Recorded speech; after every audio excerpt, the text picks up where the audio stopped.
اس طرح کی علمی معلوماتی بیانات سننے کے لیے ہمارے چینل کو لائک کریں، سبسکرائب کریں اور بیل آئیکن کو دبا دیں تاکہ ہر آنے والی ویڈیو کا نوٹیفیکیشن آپ کو ملتا رہے۔ کی طرف ایک بالش بڑھیں گے، اللہ تعالیٰ ایک ہاتھ ہماری طرف بڑھیں گے۔ جو اللہ کی طرف ایک ہاتھ بڑھتا ہے، اللہ اس کی طرف دو ہاتھ بڑھتے ہیں۔ جو چل کر آتا ہے، اللہ کی رحمت دوڑ کر آتی ہے، اس لیے قریب آ جائیں گے۔ جزاکم اللہ خیر۔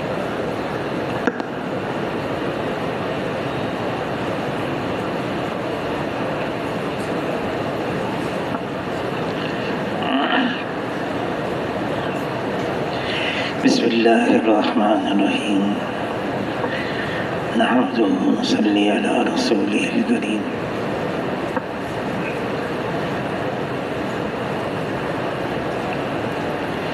یہ دنیا کی زندگی عارضی ہے، ختم ہونے والی ہے، اس کا اختتام ہے۔ اصل تو آخرت کی زندگی ہے جو مرنے کے بعد شروع ہوگی۔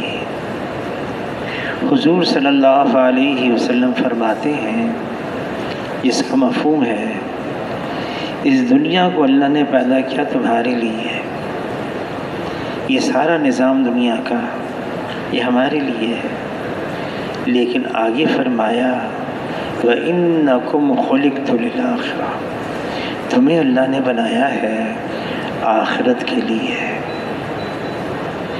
انسان اس دنیا کی زندگی میں آتا ہے،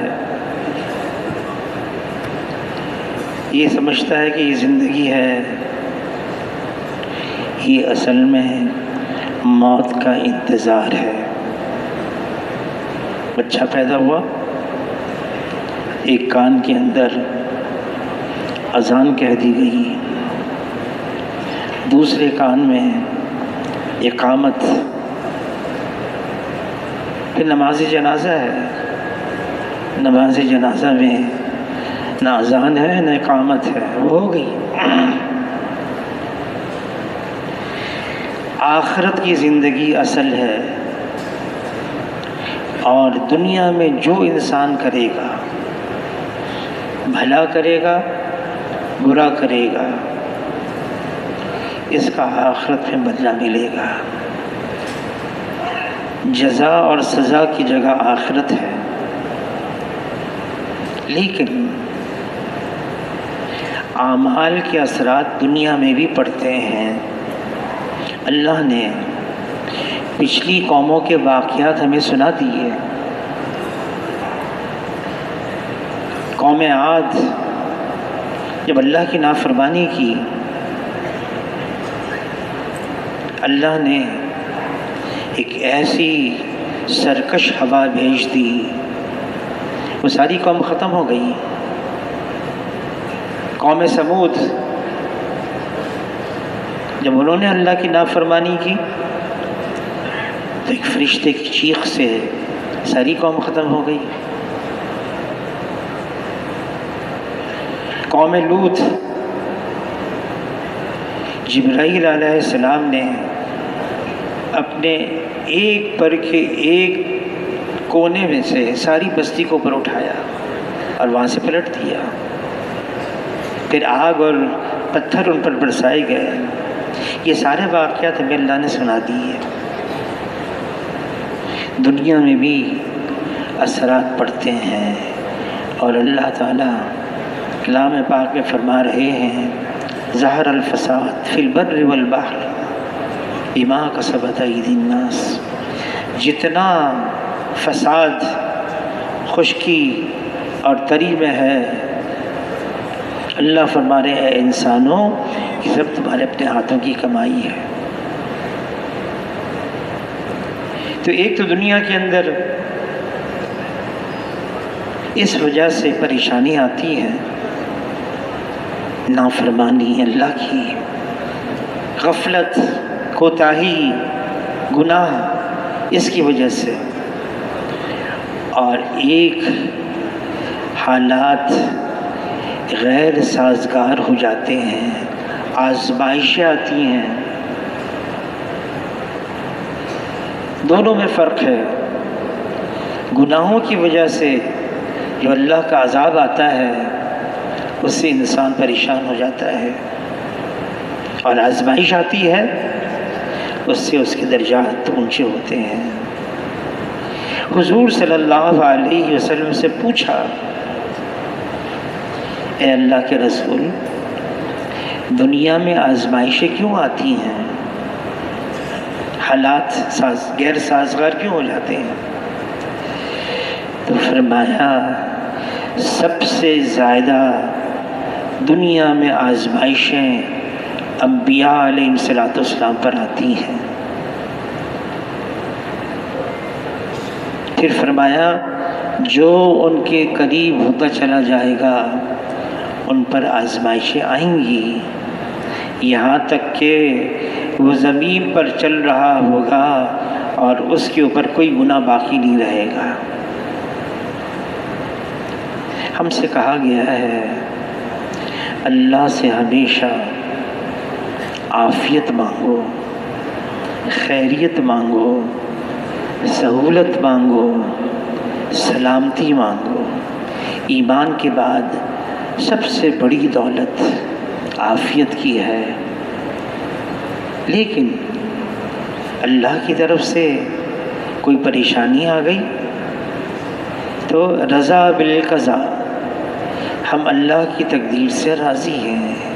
والقدر خیرہ وشرہ من اللہ تعالی، خیر بھی اللہ کی طرف سے ہے، شر بھی اللہ کی طرف سے ہے۔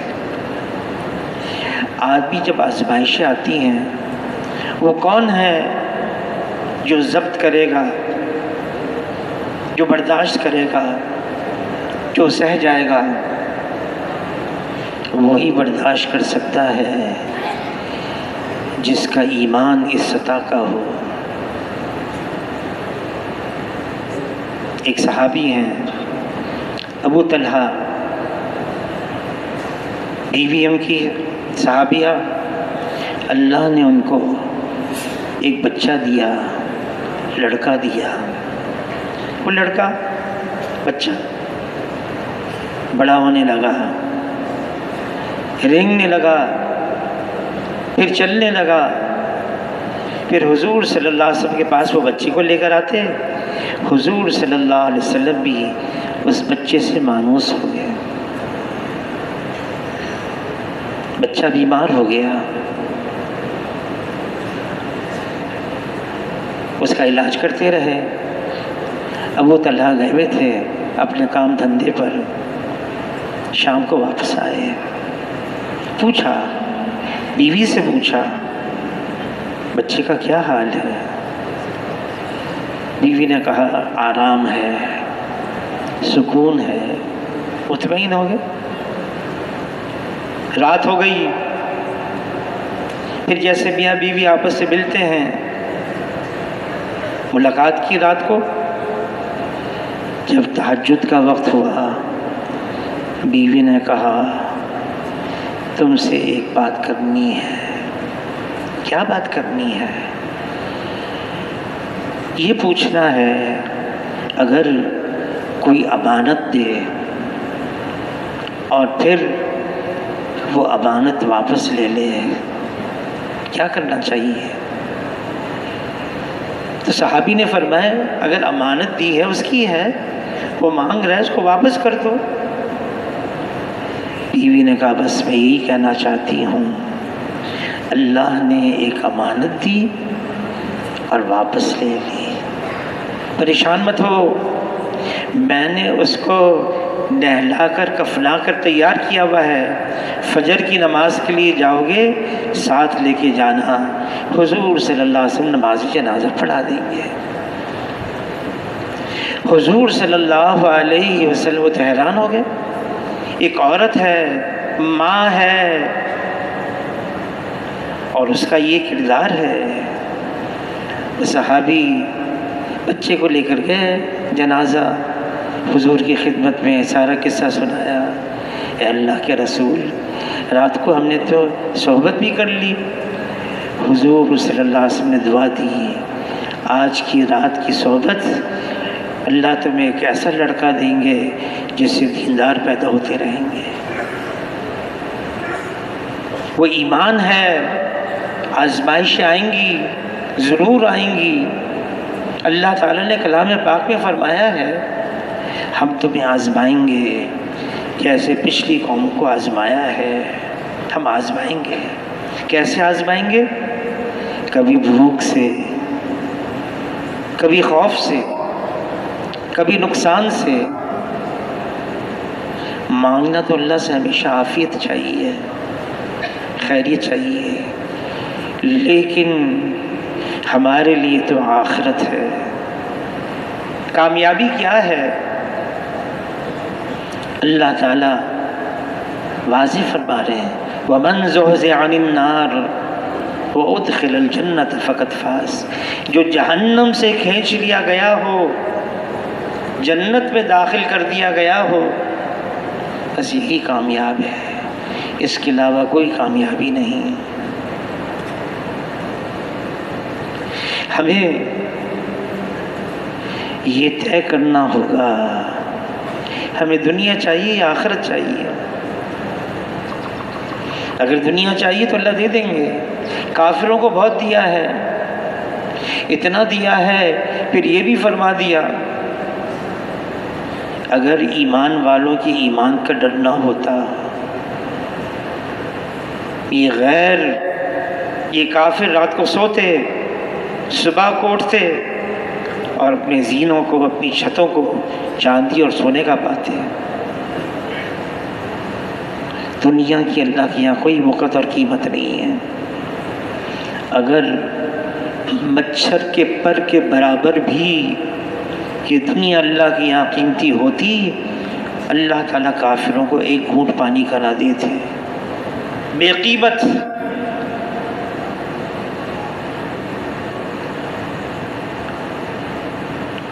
عبداللہ بن عباس رضی اللہ تعالیٰ عنہما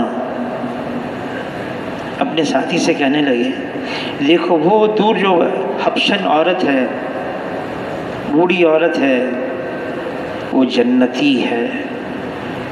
پھر فرمانے لگے میں اس کا قصہ سناؤں؟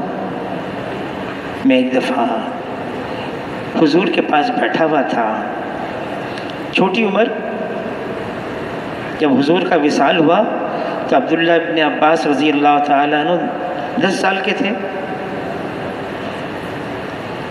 کہ میں حضور کے پاس بیٹھا تھا، یہ عورت آئی اور کہنے لگی اے اللہ کے رسول، میں آپ سے ایک درخواست لے کر آئی ہوں، آپ پہلی دعا فرمائیں۔ مجھے مرگی کا دورہ ہوتا ہے، آپ دعا کریں یہ بیماری مجھ سے ہٹ جائے۔ جناب رسول اللہ صلی اللہ علیہ وسلم نے یہ سن کر فرمایا، جس کا مفہوم ہے میں دعا کروں گا یہ بیماری تمہاری ختم ہو جائے گی، لیکن اگر اس بیماری میں تم صبر کرو تو میں اللہ کا رسول ہوں، میں ذمہ داری سے کہہ رہا ہوں اس صبر کے بدلے تمہیں جنت ملے گی۔ اب کیا چاہیے؟ دعا کروں کہ بیماری ہٹ جائے یا تم صبر کرو گی اور تمہیں جنت مل جائے؟ عرض کیا اللہ کے رسول مجھے تو جنت چاہیے۔ عورت جانے لگی، واپس آئی اور عرض کیا اللہ کے رسول اتنا تو میرے لیے دعا مانگ لیں، میں عورت ذات ہوں، جب مجھ پر دورہ آئے میرا ستر نہ کھلے۔ تو عبداللہ ابن عباس رضی اللہ تعالیٰ فرماتے ہیں اب تک دورے آئے ہیں اس کا ستر نہیں کھلا، حضور کی دعا کا یہ نتیجہ ہے۔ دنیا کے اندر آزمائشیں آتی ہیں۔ مولانا جلال الدین رومی رحمۃ اللہ علیہ نے لکھا ہے، لیلا مجنوں کے قصے مشہور، اتنے جمع ہو گئے، مجنوں لیلا لیلا پکارنے والے۔ باندی نے کہا اصل کون ہے؟ پتہ ہی نہیں چل رہا، اتنے لوگ جمع ہو گئے، ہر ایک کی زبان پر لیلا لیلا۔ لیلا نے کہا آج کوئی کھانا نہیں جائے گا، خالی تشتری پر ایک چھری جائے گی، اور جا کے اعلان کرنا آج لیلا نے کھانا نہیں بھیجا ہے بلکہ یہ مانگا ہے مجنوں اپنے چہرے کا گوشت اس تشتری میں ڈال دے۔ تشتری ہے، چھری ہے۔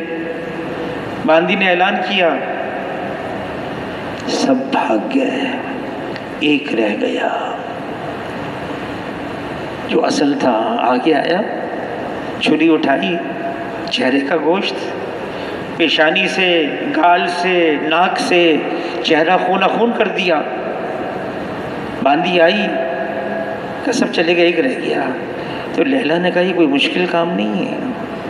اللہ تعالیٰ کلام پاک میں فرماتے ہیں ہم یہ جاننا چاہتے ہیں کون سچا ہے اور کون جھوٹا ہے۔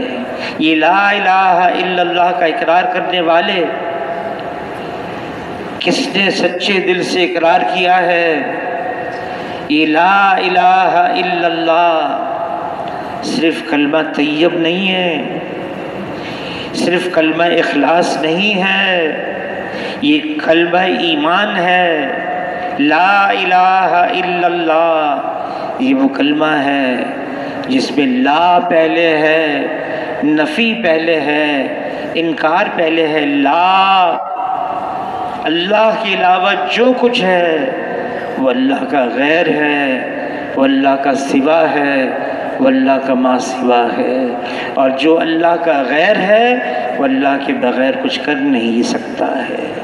اللہ خالق ہیں اور باقی سب مخلوق ہیں، بنانے والے اللہ اور باقی سب بنی ہوئی ہے۔ اللہ غالب ہیں اور باقی سب مغلوب ہیں۔ اللہ رازق ہیں اور باقی سب مرزوق ہیں۔ اللہ مصور ہیں اور باقی سب تصویر ہیں۔ فیصلہ اللہ کا، حکم اللہ کا ہوگا وہ جو اللہ چاہیں گے، جو مخلوق چاہے گی وہ نہیں ہوگا۔ مخلوق کا چاہنا محض چاہنا ہے اور اللہ کا چاہنا ہو جانا ہے۔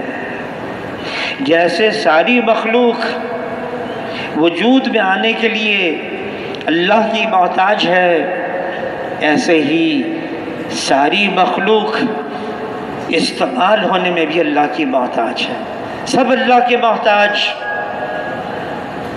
اور اللہ تعالیٰ اپنے کرنے میں کسی کی بھی احتیاج نہیں رکھتے۔ کائنات کا ذرہ ذرہ اللہ کے حکم میں جکڑا ہوا ہے۔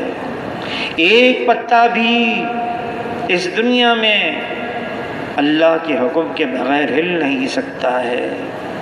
جتنی حکومتیں ہیں اس دنیا میں، جتنی سلطنتیں ہیں، جتنی بادشاہتیں ہیں، سب پر ایک اللہ کی بادشاہت ہے۔ فیصلہ اللہ کا ہے، ہوگا وہ جو اللہ چاہیں گے۔ مخلوق ظاہری شکل میں بڑی طاقتور نظر آ رہی ہے، مخلوق ظاہری شکل میں بڑی زوراور نظر آ رہی ہے، مخلوق ظاہری شکل میں بڑی فوجدار نظر آ رہی ہے، بڑی قداور نظر آ رہی ہے۔ مخلوق اللہ کے سامنے اس کی کوئی حیثیت نہیں ہے۔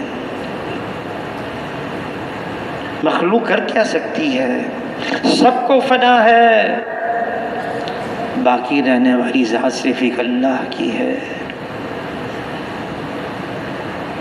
ہوگا وہ جو اللہ چاہیں گے۔ کوئی اللہ کے سامنے اکڑ نہیں سکتا، کوئی اللہ کے سامنے حکم نہیں چلا سکتا، کوئی اللہ کے آگے دم نہیں مار سکتا۔ کوئی اللہ کا مقابل بن نہیں سکتا۔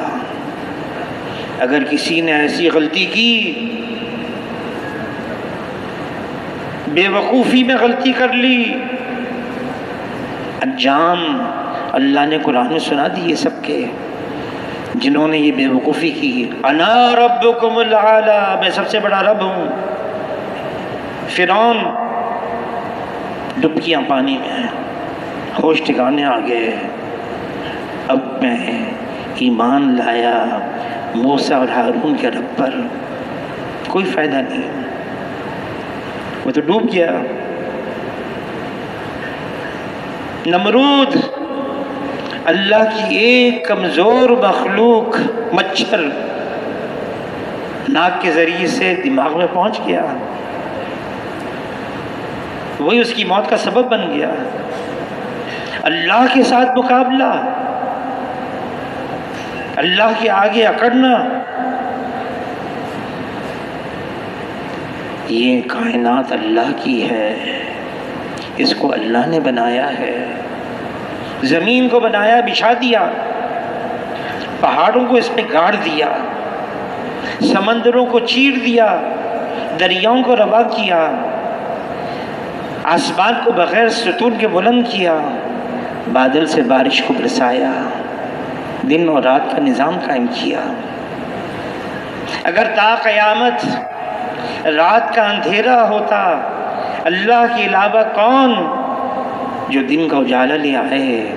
اگر تا قیامت دن کا اجالا ہوتا، اللہ کے علاوہ کون جو رات کا اندھیرا لے آئے؟ حالات آتے ہیں اللہ کی طرف سے آتے ہیں، اس لیے آتے ہیں ہم اللہ کی طرف متوجہ ہو جائیں، رجوع الی اللہ، ہم اللہ کی طرف متوجہ رہیں، اللہ سے نگاہ ہٹنے نہ پائے۔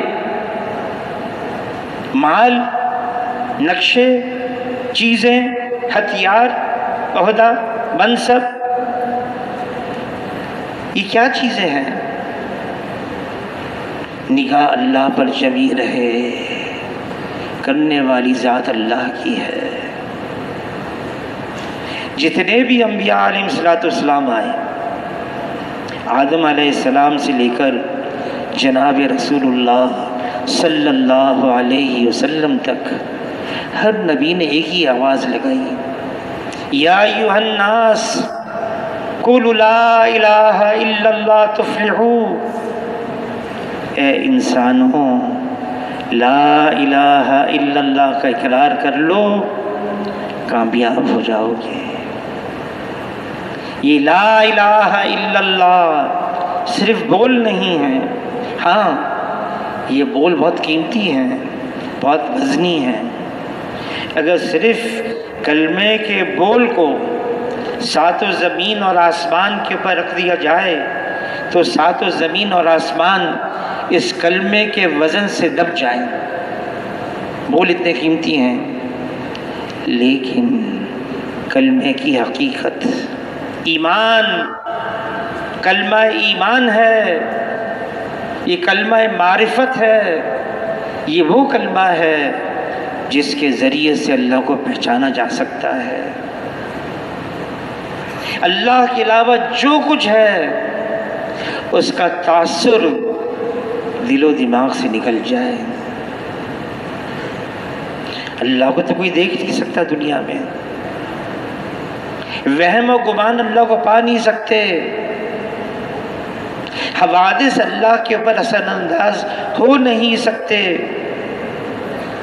وہ ایک ہے، اکیلا ہے، یکتا ہے، تنہا ہے، اللہ کا کوئی ساتھی نہیں، اللہ کا کوئی سانجی نہیں، اللہ کا کوئی ثانی نہیں، اللہ کا کوئی متوازی نہیں، اللہ جیسا کوئی نہیں، وہ وحدہ لا شریک لہ ہے۔ جس نے اللہ کو پہچان لیا نا، پھر وہ اللہ کو چھوڑ کر ادھر ادھر نہیں جائے گا۔ جس نے اللہ کو پہچان لیا جیسے اللہ ہیں، مال کی طرف نہیں، عہدے کی طرف نہیں، منصب کی طرف نہیں، چیزوں کی طرف نہیں، ہتھیاروں کی طرف نہیں۔ فَفِرُّوا إِلَى اللَّهِ، وہ تو دوڑے گا اور بھاگے گا اللہ کی طرف کہ اللہ کے قبضے میں سب کچھ ہے۔ جس نے اللہ کو پا لیا اس نے سب کچھ پا لیا، اور جس نے اللہ کو کھو دیا اس نے سب کچھ کھو دیا۔ وہ بڑا قدردان ہے، اللہ بڑا قدردان ہے، جو صرف اللہ کا نام لیتا ہے، کبھی محروم نہیں رہتا، جو صرف نام لیتا ہے، مجمع میں اللہ کا نام لیتا ہے۔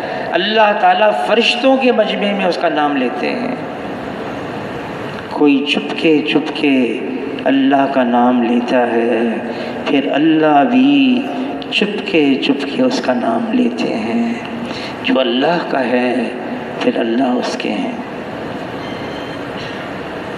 حالات آئیں گے، کبھی خوشگوار حالات،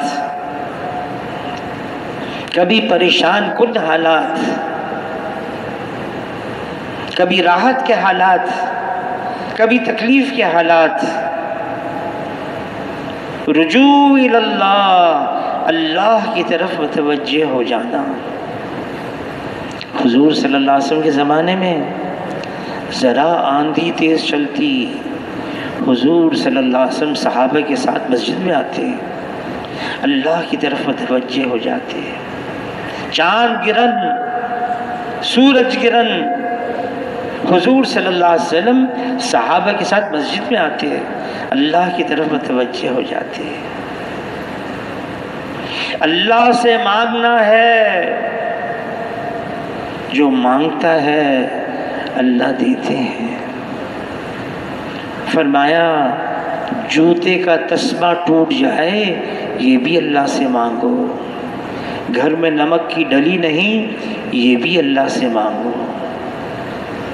مانگنے پر اللہ دیں گے۔ اللہ کے علاوہ کوئی نہیں جو پریشانی کو دور کر سکتا ہے، اللہ کے علاوہ کوئی نہیں جو تکلیفوں کو دور کر سکتا ہے، اللہ کے علاوہ کوئی نہیں جو بیماریوں کو دور کر سکتا ہے۔ وہ صرف ایک اللہ ہے جو یہ سارے کرتا ہے اور کرتا ہے۔ آدم علیہ السلام جنت سے نکالے گئے، زمین پر آئے، اتنا روئے۔ اگر آدم علیہ السلام کے رونے کو، آنسوؤں کو جمع کیا جائے اور ان کی اولاد کے آنسوؤں کو جمع کیا جائے تو آدم علیہ السلام کے آنسو زیادہ ہوں گے۔ آخر میں کیا کہا آدم علیہ السلام نے؟ ربنا ظلمنا انفسنا وَإِن لَّمْ تَغْفِرْ لَنَا وَتَرْحَمْنَا لَنَكُونَنَّ مِنَ الْخَاسِرِينَ۔ اللہ نے آدم علیہ السلام کی اضطراب کو، بے چینی کو چین سے بدل دیا، نبوت کا تاج سر پر ڈال دیا۔ نوح علیہ السلام طوفان نوح کے اندر اللہ کو پکارا، رب اغفر وارحم، اے اللہ میری گناہوں کو معاف کر کے رحم فرما۔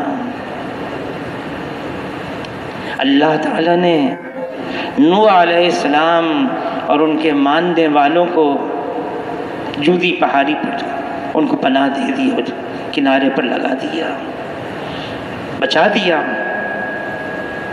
ابراہیم علیہ السلام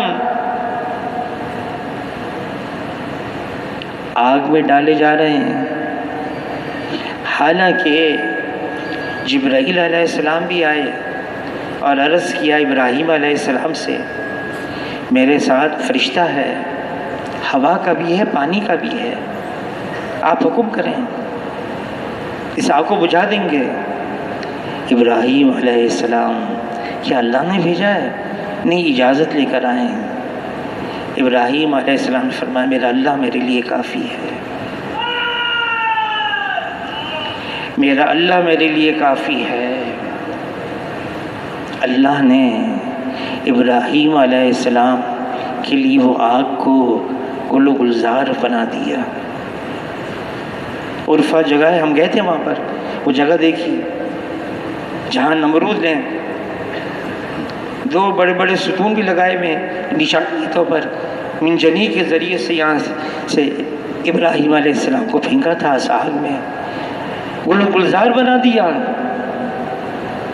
یونس علیہ السلام مچھلی کے پیٹ میں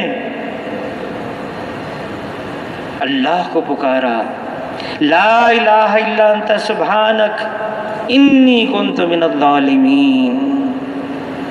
اللہ نے صحیح سالم یونس علیہ السلام کو مچھلی کے پیٹ سے باہر نکال دیا، اور اللہ نے یہ بھی فرمایا اگر اس طرح سے یونس علیہ السلام مجھے نہ پکارتے تو تا قیامت حشر تک اسی میں رہتے۔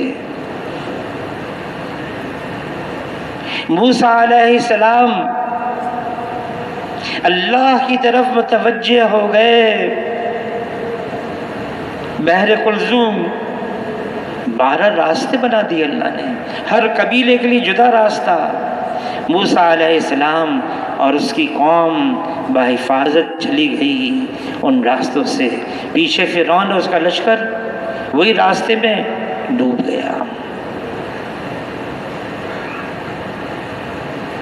عیسیٰ علیہ السلام بند کمرہ ہے، اللہ کی طرف متوجہ ہوئے، صبح کو سولی پہ چڑھانا ہے، رات کو اللہ کی طرف متوجہ۔ اللہ نے بحفاظت اس بند کمرے سے آسمانوں کی طرف اٹھایا اور جنت میں پہنچا دیا۔ یہ سارے واقعات ہمارے لیے ہیں، اللہ کی طرف متوجہ ہو جاؤ۔ ظاہر کے خلاف اللہ کر کے دکھائیں گے، حالات کیسے کیوں نہ ہوں، اللہ سب کو بدل دیں گے۔ اور اتنا ہے، اللہ کی طرف متوجہ ہو جاؤ، اللہ کو پکارو، اللہ کو یاد کرو،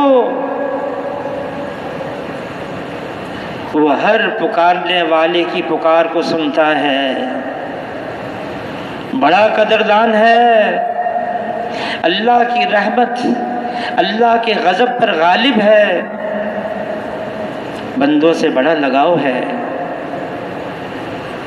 ابراہیم علیہ السلام کئی دن ہو گئے کوئی مہمان نہیں آیا، وہ کھانا کھاتے تھے تو مہمان کو سامنے بٹھا کر کھاتے تھے۔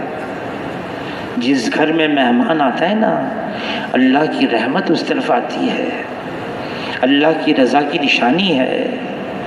اور جب وہ سیر ہو کر چلا جاتا ہے نا اپنے مقدر کا کھا کر، تو سارے گھر والوں کے گناہوں کو بھی ساتھ لے کر چلا جاتا ہے۔ کئی دن ہو گئے مہمان نہیں، تلاش میں نکلے، بوڑھا آدمی مل گیا ابراہیم علیہ السلام کو، اس بوڑھے آدمی کی منت سماجت گھر لے کر آئے اور اس کو کھانے کے لیے بلایا، کھانا رکھا دسترخوان پر، اور یوں فرمایا ابراہیم علیہ السلام نے اللہ کا نام لو اور کھانا شروع کرو۔ اس بوڑھے آدمی نے کہا اللہ کا نام؟ میں تو آگ کا پجاری ہوں، میں تو آتش پرست ہوں، میں کیسے اللہ کا نام لوں؟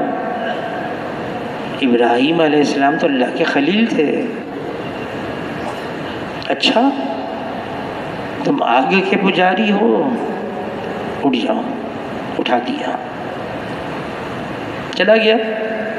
اللہ نے بات پہنچائی ابراہیم علیہ السلام کو، مجھے مانتا نہیں، مجھے پہچانتا نہیں، آگ کا پجاری ہے اور بڑھاپے کو پہنچ چکا ہے، مجھے مانتا نہیں، میں صبح بھی اس کو کھلاتا ہوں، میں شام بھی اس کو کھلاتا ہوں۔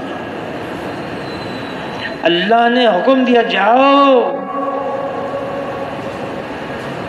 اس کو تلاش کرو، اپنے دسترخوان سے کھانا کھلاؤ۔ پہلے تو ویسے ہی مل گیا تھا، اب طلب لے کر نکلے ابراہیم علیہ السلام اس کی تلاش میں، مل گیا، پھر منت سماجت، پھر گھر لے کر آئے۔ تو اس بوڑھے آدمی نے کہا ابھی تھوڑی دیر پہلے تو آپ نے مجھے اٹھا دیا تھا، پھر واپس لے کر آ گئے۔ ابراہیم علیہ السلام نے فرمایا اٹھایا تو میں نہیں تھا، لیکن اللہ نے یہ بات پہنچائی، مجھے مانتا نہیں، مجھے جانتا نہیں، آگ کا پجاری ہے، لیکن میں اس کو صبح بھی کھلاتا ہوں، میں شام بھی کھلاتا ہوں، اور اللہ نے مجھے حکم دیا میں جاؤں اور تم کو تلاش کروں۔ تو وہ بوڑھا آدمی کہنے لگا کیا اللہ نے میرا نام لے کر کہا تلاش کرو؟ ابراہیم علیہ السلام فرمانے لگے ہاں، اللہ نے تمہارا نام لے کر کہا اس کو تلاش کرو اور اپنے دسترخوان سے کھانا کھلاؤ۔ اس نے کھانے سے پہلے پڑھا بسم اللہ الرحمن الرحیم، اللہ کا نام لیا اور کھانا شروع کر دیا۔ اللہ تو ایسے ہیں جو مانتا ہے اللہ اس کو بھی دیتے ہیں دنیا میں، جو نہیں مانتا اللہ اس کو بھی دیتے ہیں دنیا میں۔ اللہ کی طرف متوجہ ہو جانا، اللہ کو یاد کرنا، اللہ کو ساتھ لینا، یہ ہمارا کام ہے۔ جب حالات بگڑ جائیں، مشکل حالات آ جائیں، حضور صلی اللہ علیہ وسلم کی عادت شریفہ یہ تھی، کوئی پریشان حال آتا اس کو حوصلہ دلاتے ہیں، امید دلاتے ہیں۔ جریر بن عبداللہ رضی اللہ تعالیٰ عنہ بڑے خوبصورت صحابی تھے، جن کے بارے میں فرمایا میری امت کے یوسف علیہ السلام تو یہ ہیں۔ تو جریر بن عبداللہ کو بلایا وصال سے 3 دن پہلے، اور یوں فرمایا جس کا مفہوم ہے تمہاری موت اس وقت تک نہ آئے جب تک اللہ سے اچھا گمان نہ باندھ لو۔ اچھا گمان، مایوس ہونے کو پسند نہیں کیا، نا امیدی کو پسند نہیں کیا۔ علی رضی اللہ تعالیٰ عنہ فرماتے ہیں اچھے وقت کا انتظار کرنا بہترین عبادتوں میں سے ایک عبادت ہے۔ اور اللہ تعالیٰ کلام پاک میں فرماتے ہیں فَإِنَّ مَعَ الْعُسْرِ يُسْرًا، إِنَّ مَعَ الْعُسْرِ يُسْرًا، تنگی کے بعد آسانی ہے۔ رات کا اندھیرا کتنا طویل ہو جائے، آخرکار سویرا ہونے والا ہے۔ کسی نے کہا ظلمت کا ہے بول بالا، ان قریب سورج ہے نکلنے والا۔ رات کا سب سے گہرا اندھیرا صبح صادق سے پہلے ہوتا ہے، رات کا سب سے زیادہ گہرا اندھیرا صبح صادق سے پہلے۔ نشانی، علامت، اب ان قریب سورج نکلنے والا ہے۔ اللہ تعالیٰ کلام پاک میں فرماتے ہیں اے ایمان والو، اللہ کی رحمت سے مایوس مت ہو۔ مایوسی، وہ تو ابلیس ہے جو مایوس ہو گیا، اس کو پتا ہے اب کوئی راستہ نہیں، لیکن ایمان والا کتنی مشکل حالات آ جائیں اللہ تعالیٰ کی رحمت وسیع ہے، حالات بدل جائیں گے، بس اللہ کی طرف متوجہ ہونا ہے۔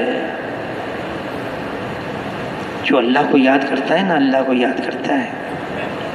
حالات میں فرشتے کہتے ہیں بہت مانوس آواز ہے، اس کی آواز مانوس ہے، پہلے بھی اللہ کو یاد کیا، ابھی بھی یاد کر رہے ہیں، حالات بگڑ گئے کوئی بات نہیں۔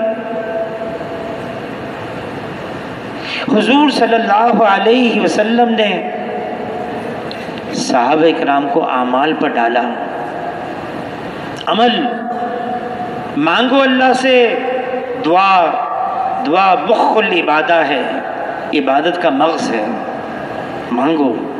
اور پھر یہ بھی فرما دیا اعمال کا اہتمام، گناہوں کو چھوڑ دو، اللہ کی نافرمانی کو چھوڑ دو، گناہ، غفلت، لاپرواہی، نافرمانی، اس کو چھوڑ دو۔ حضور صلی اللہ علیہ وسلم نے ایک دن اپنا ایک خواب سنایا فجر کی نماز کے بعد، اور آخر میں فرمایا، بہت لمبا چوڑا خواب، آخر میں فرمایا ایک بہت گھنا درخت تھا، بہت گھنا درخت، مجھے 2 آدمی فرشتے تھے اس درخت کے اوپر لے کے گئے، میں نے دیکھا انسان ہیں، آدھا حصہ جسم کا صحیح ہے اور آدھا حصہ خراب ہے۔ میں نے پوچھا یہ کون لوگ ہیں؟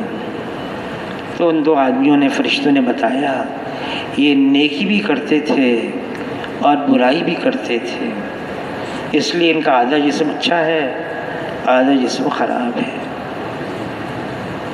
اللہ تعالیٰ کلام پاک میں فرما رہے ہیں، اے ایمان والو پورے کے پورے اسلام میں داخل ہو جاؤ، دین میں داخل ہو جاؤ، آدھا تیتر آدھا بٹیر یہ نہیں چلے گا، پورے اسلام میں داخل ہو جاؤ۔ پورے اسلام میں داخل کیسے ہوں گے؟ اللہ نے اس کا بھی راستہ بتا دیا، وَمَنْ خَافَ مَقَامَ رَبِّهِ وَنَهَى النَّفْسَ عَنِ الْهَوَىٰ، جس کو خوف ہوگا مجھے بننا ہے، اللہ کی یہاں حاضری ہے، جواب دینا ہے، وہ اپنے آپ کو نفسانیت سے بچائے گا۔ نفسانیت، شیطانیت، شہوانیت، انانیت، ان سب سے اپنے آپ کو بچا کے رکھنا ہے، اور وہی بچا سکتا ہے اپنے آپ کو جس کو اس کی فکر ہوگی، مننا ہے، اللہ کی یہاں حاضری ہے، جواب دینا ہے۔ اگر یہ خیال نہیں آتا ہے، یہ فکر نہیں ہے، پھر تو آدمی آزاد ہے، اس دنیا کے اندر جو مرضیہ کرتا رہے۔ مرنا ہے، موت آنے والی ہے، یہ زندگی اس کی ڈور بہت نازک ہے، زندگی کی ڈور بہت نازک، کسی وقت بھی ٹوٹ سکتی ہے، یہ دل کا دھڑکنا بند ہو سکتا ہے، یہ سانس کا لینا ختم ہو سکتا ہے، یہ میت ہے، پھر کاندھوں پر اٹھائی جائے گی اور قبر میں لے جائے گی۔ ہر نبی نے آ کر اپنی اس لیے حضور صلی اللہ علیہ وسلم فرماتے ہیں، اس کا مفہوم ہے عقل مند ہے وہ انسان اپنی امت کو جو موت کو کثرت سے یاد رکھے، موت سے پہلے موت کی تیاری کر لے۔ حضور صلی اللہ علیہ وسلم اس آخرت کے غم میں کب بننا ہے ہمیں اکثر کوئی بتا سکتا ہے؟ غم زدہ رہتے تھے، موت کب آئے گی؟ وہ کون ہے جو بتا سکتا ہے؟ فکر مند کرتے تھے، فرمایا صبح ہو جائے شام کا انتظار نہ کیا کرو، شام ہو جائے تیاری کر کے جائیں۔ آج تو ہم زندگی کے وقت کو اس طرح سے گزار رہے ہیں، اتنے مشغول ہو گئے، آ رہی ہے اس دنیا میں، اتنا انہماک ہو گیا کہ مرنا ہے، بھول گئے۔ لیکن موت نے ہمیں نہیں بھولا، اللہ کی طرف سے مقرر وقت آئے گا، پھر ایک لمحہ پہلے نہیں، ایک لمحہ بعد میں نہیں، اور جانا ہوگا۔ کیا کریں گے ہم؟ اعمال ہمارے وقت تو یہی ہمارے پاس، اس لیے فرمایا عقلمند ہے وہ انسان موت کو کثرت سے یاد رکھے، موت سے پہلے موت کی تیاری کر لے۔ اب یہ ساری انسانیت ہے دنیا میں اتنا مشغول، اتنا انہماک، بھول گئے کیا مقصد ہے دنیا میں آنے کا۔ ہمارا مقصد دنیا میں آنے کا دنیا نہیں ہے، یہ تو کافر ہیں، ان کے لیے دنیا ہے، ہمارے لیے تو آخرت ہے۔ جنت ہے، آخرت ہے، کتنی تیاری کی ہم نے. یہ امت ہے، آئی تو سب سے آخر میں ہے لیکن سب سے پہلے جنت میں جائے گی.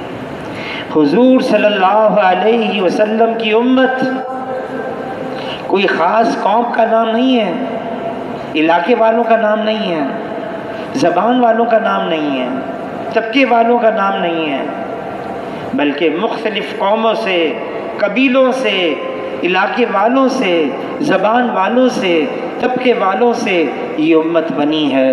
کیسے بنی ہے؟ فرمائے میری امت جسد واحد کی طرح سے ہے، ایک جسم کی مانند ہے. سر ہے، دھڑ ہے، سر میں ناک ہے، کان ہے، منہ ہے، آنکھیں ہیں، دھڑ میں ہاتھ ہے، پاؤں ہے. مولانا یوسف کاندھلوی حضرت جی فرمانے لگے اگر ہاتھ کی چھوٹی انگلی میں زخم ہو جاتا ہے، چوٹ لگ جاتی ہے، اس کو درد ہے، یہ درد چھوٹی انگلی کا نہیں ہے، یہ درد سارے بدن کا ہے. سارا بدن اس درد کو محسوس کرتا ہے اور سارا بدن استعمال ہوتا ہے. اس تکلیف کو کیسے دور کیا جائے؟ فرمایا میری امت اسی طرح سے ہے. حضور کے زمانے میں صہیب رومی ہیں، سلمان فارسی ہیں، بلال حبشی ہیں، کوئی قریش قبیلے کا ہے، کوئی اوس، کوئی خزرج قبیلے کا ہے، کوئی مہاجر ہے، کوئی انصار ہے، سب ایک ہی اکٹھے ہیں. فرمایا اس امت کی اجتماعیت، اکٹھا رہنا امت کی طاقت ہے. اللہ نے خبردار کیا لڑنا نہیں، جھگڑنا نہیں، ورنہ کم ہمت ہو جاؤ گے، تمہاری ہوا اکھڑ جائے گی. مل کر رہو، جڑ کر رہو، ایک بن کر رہو. ہمارا ایک اللہ ہے، ایک نبی ہے، ایک قرآن ہے، ہم ایک ہیں.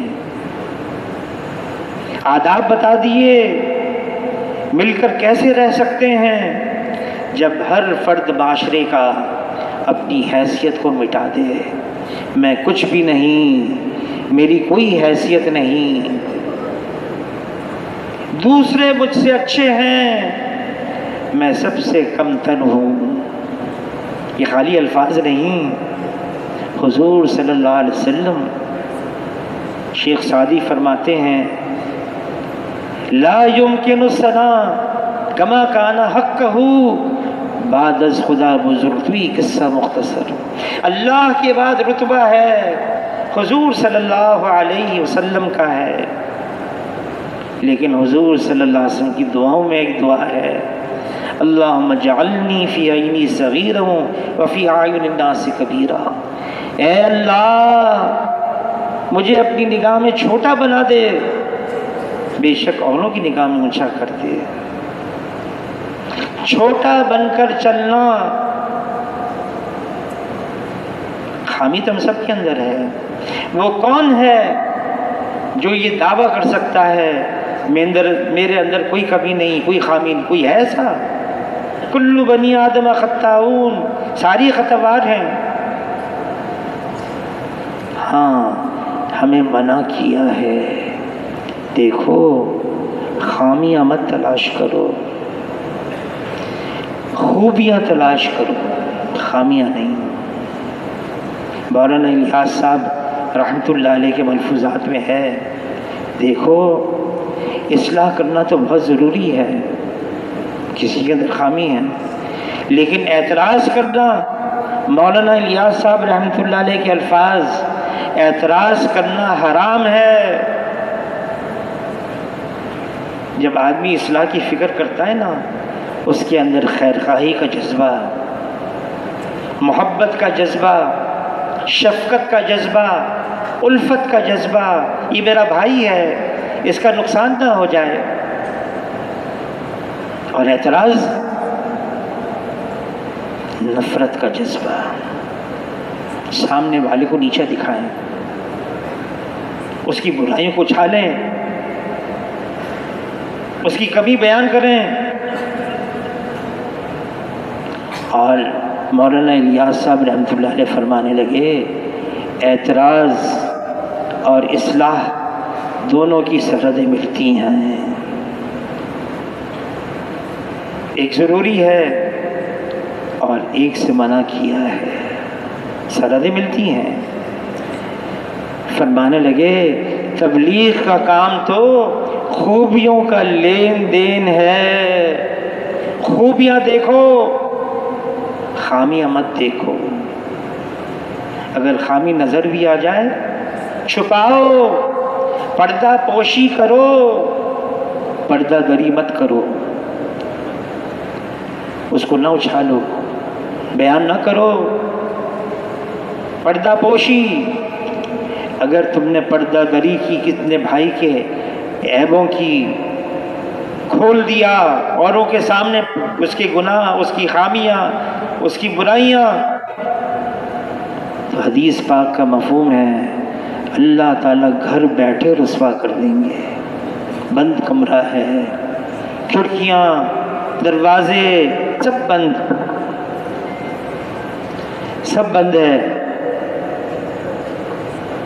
لیکن اللہ تعالیٰ اس گناہ کی وجہ سے اللہ تعالیٰ اس کی پردہ دری کر دیں گے، اس کی عیب کھول دیں گے۔ کرنا کیا ہے؟ صرف نظر برداشت کرو۔ امیر المومنین عمر رضی اللہ تعالیٰ عنہ، ان کی بہت ساری اچھی عادتیں، وہ امیر ہیں مسلمانوں کے۔ ایک صاحب آئے بصرہ سے پیدل سفر کر کے مدینہ منورہ پہنچے۔ عمر رضی اللہ تعالیٰ نے اس سے کارگزاری پوچھی، راستے میں لوگ ملے، امیر المومنین، مختلف قبیلوں کے، مختلف علاقوں کے، مختلف طبقوں کے لوگ ملے، کیسا پایا؟ قسم کھا کر یہ شخص کہنے لگا امیر المومنین وہاں سے لے کر یہاں تک ایسا معلوم ہو رہا تھا یہ سارے کے سارے ایک ہی ماں باپ کی اولاد ہیں، اور میرے ساتھ ایسا معاملہ کیا جیسے میں بھی انہی کے خاندان کا ایک فرد ہوں۔ امیر المومنین عمر رضی اللہ تعالیٰ عنہ آدھی رات کو گشت کر رہے ہیں مدینہ منورہ کی گلیوں میں۔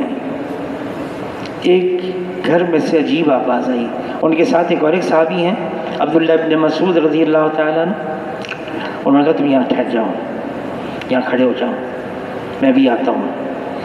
گھر چھوٹے چھوٹے تھے، دیواریں چھوٹی تھیں، دیوار سے چھلانگ لگائی امیر المومنین عمر رضی اللہ تعالیٰ عنہ، چھلانگ لگا کر اندر گئے، دیکھا ایک بوڑھا آدمی ہے، شراب کا پیالہ ہے، ہو ایسا غصہ ہوئے، ایسا غصہ، اتنا زور کا ڈانٹا، ویسی روب عمر کا رضی اللہ تعالیٰ عنہ گھبرا گیا،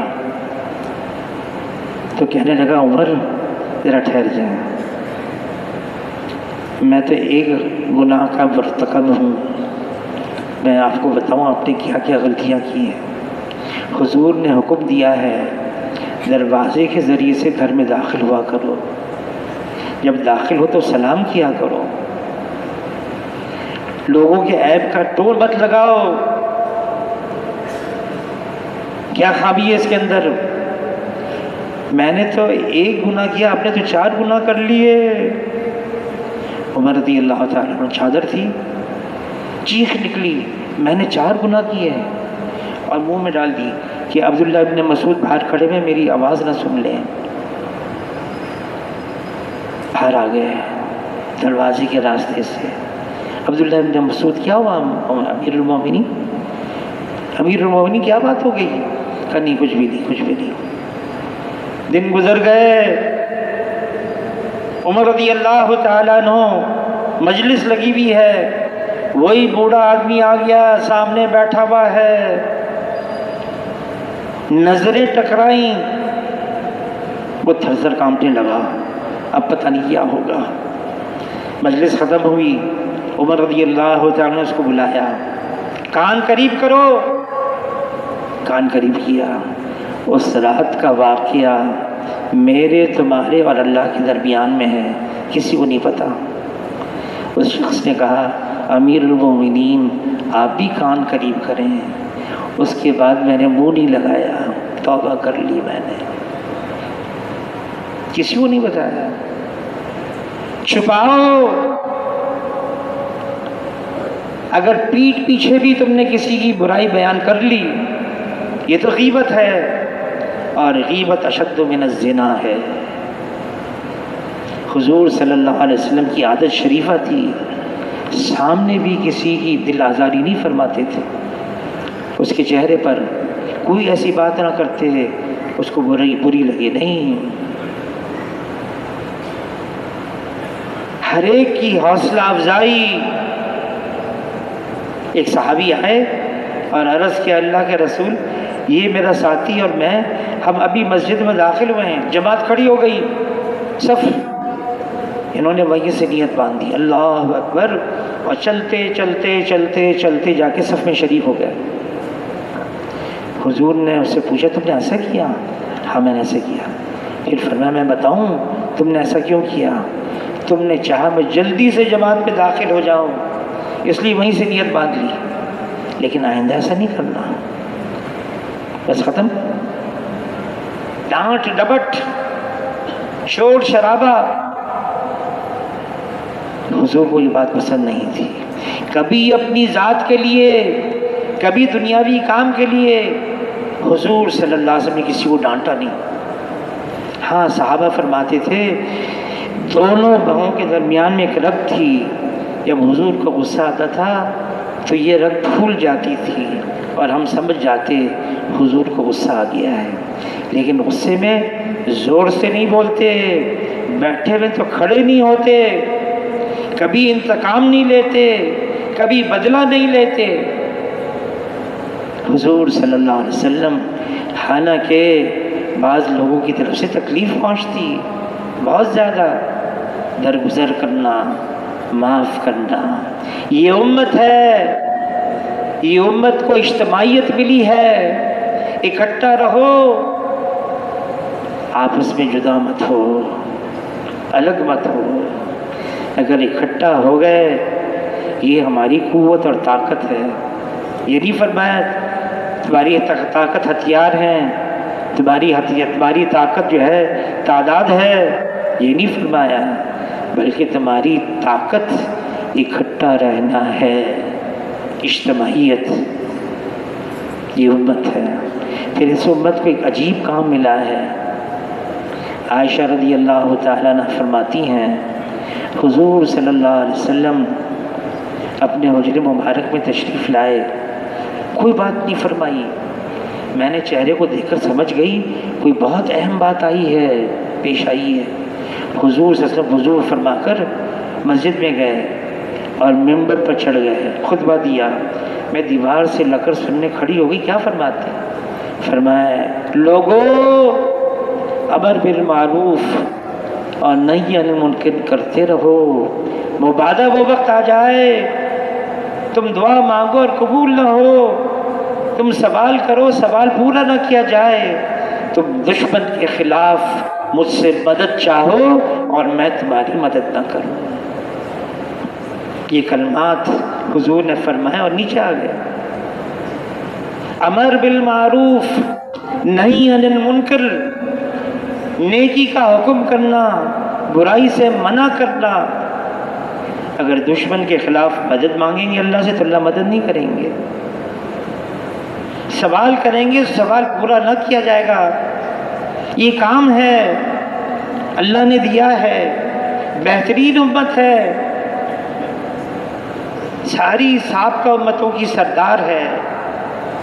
دعوت اللہ کا کام آپ کہہ دیجئے محمد صلی اللہ علیہ وسلم سے. اللہ فرمانا آپ کہہ دیجئے یہ ہے میرا راستہ. قل ھذہ سبیلی، یہی ہے میرا راستہ، اللہ کی طرف بلانا. میرا بھی یہ راستہ ہے، جو میرے متبع ہیں ان کا بھی یہی راستہ ہے، اللہ کی طرف بلانا. آج ساری دنیا اللہ کے غیر کی طرف بلا رہی ہے، ہمارا کام تھا ہم اللہ کی طرف بلائیں۔ کرنے والی ذات اللہ کی ہے، ہوگا وہ جو اللہ چاہیں گے۔ کسی سے کچھ نہیں ہوتا اور اللہ سے سب کچھ ہوتا ہے۔ یہ ہمیں دعوت دینی تھی۔ صحابہ کرام اس دعوت کو لے کر ساری دنیا میں پھیلے، ساری دنیا میں گئے، ساری دنیا میں فضا بنائی۔